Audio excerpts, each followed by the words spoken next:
Hey there, welcome to another Kidlit Lunch Critique. We have a very awesome story called Dragon's First Haircut by Carol. Thank you so much for sharing, Carol. This is such a fun story. So it starts out with Scales stared at the calendar. He couldn't do it, too scary. With one breath, the calendar went up in flames. There, he smiled. No calendar, no haircut. Scales, Casey called. Time to get up. Scales rolled under his bed. Casey'll never find me here. The door creaked open. Scales, come out of there. We need to leave soon. How did Casey know I was here? Scales crawled out. He stood up on shaking legs. Do I have to go? I don't have a lot of hair. Okay, I'm going to stop there because I think that this is an awesome story. And Carol, I understand why you are getting a lot of positive feedback when you've been out on submission. But I can see a couple of things that are causing this to be an issue.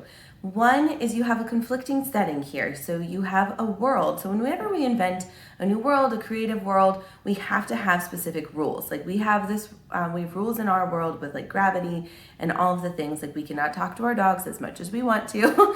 They do not respond to us back in human language. And so the same applies to our stories. Even though we have dragons here, when you have a confliction with a human, we have an issue where it's not registering. So that would be where I would start first, is establish your rules. What kind of world is this? Is this medieval time?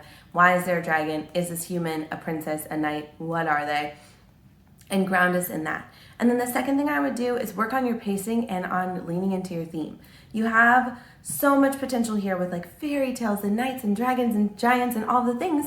And you've been playing with them, but I want you to play with them even more and use them for like your verbs and your nouns, like a calendar. What would a dragon call a calendar? And really play into that. We talked about it in a different segment called Lean Into Your Theme. Check that out if you haven't seen it. Otherwise, you guys can always submit for Kidlit Writing 101, where I help you kind of talk you through how to do all of this stuff. So great job, Carol. Can't wait to see how the rest of your story goes. Thank you so much for sharing.